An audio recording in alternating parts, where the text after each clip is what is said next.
महाकुंभ का अन्वेषण, भारत की खोज एवं स्वयं का साक्षात्कार। आस्था, विश्वास, सौहार्द एवं संस्कृतियों के मिलन का पर्व है कुंभ। ज्ञान, चेतना और उसका परस्पर मंथन कुंभ मेले का वह आयाम है जो आदिकाल से ही हिंदू धर्मावलंबियों की जागृत चेतना को बिना किसी आमंत्रण के खींच कर ले आता है।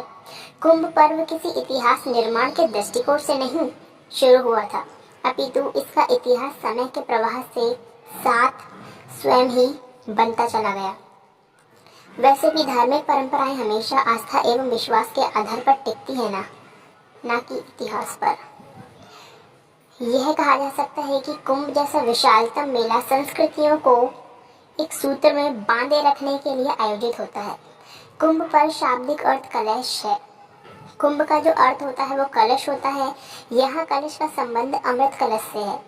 बात उस समय की है जब देवासुर संग्राम के बाद दोनों पक्ष समुद्र मंथन को राजी हुए थे। मथना था समुद्र तो मथनी और नेति भी उसी हिसाब से चाहिए थी। ऐसे में मंदरांचल पर्वत मथनी बना और नागावासुकी उसकी नेति। मंथन से 14 रत्नों की प्राप्ति हुई जिन्हें परस्पर बांट लिया गया।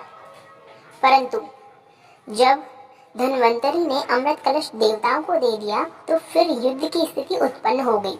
तब भगवान विष्णु ने स्वयं मोहिनी रूप धारण कर सबको अमृत पान कराने की बात कही और अमृत कलश का दायित्व इंद्रपुत्र जयंत को सौंपा।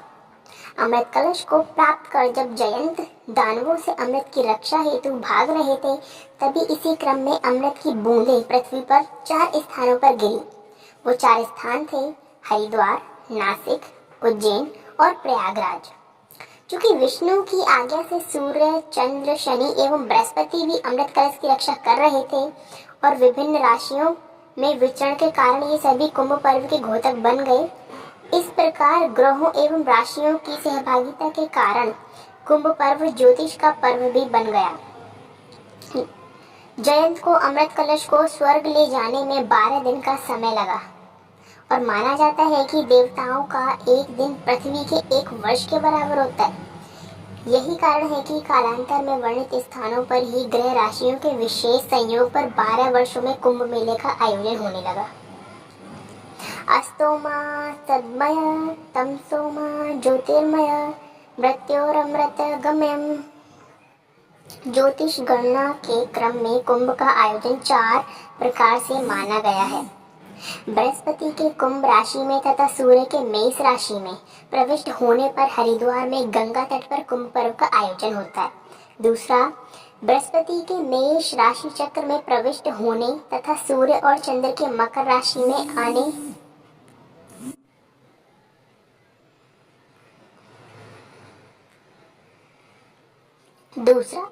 बृहस्पति के मेष राशि चक्र में प्रविष्ट होने तथा सूर्य और चंद्र के मकर राशि में आने पर अमावस्या के दिन प्रयाग में त्रिवेणी संगम तट पर कुंभ पर्व का आयोजन होता है।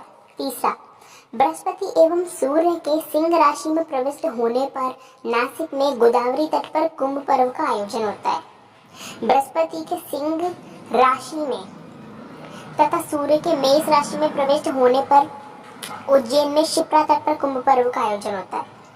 धार्मिकता एवं ग्रह दशा के साथ साथ कुंभ पर्व को तत्व मीमांसा की कसौटी पर भी कसा जा सकता है, जिससे कुंभ की उपयोगिता सिद्ध होती है। कुंभ पर्व का विश्लेषण करने पर ज्ञात होता है कि पर्व प्रकृति एवं जीव तत्व में सामंजस्य स्थापित कर उनमें प्रकृति ही जीवन एवं मृत्यु का आधार है।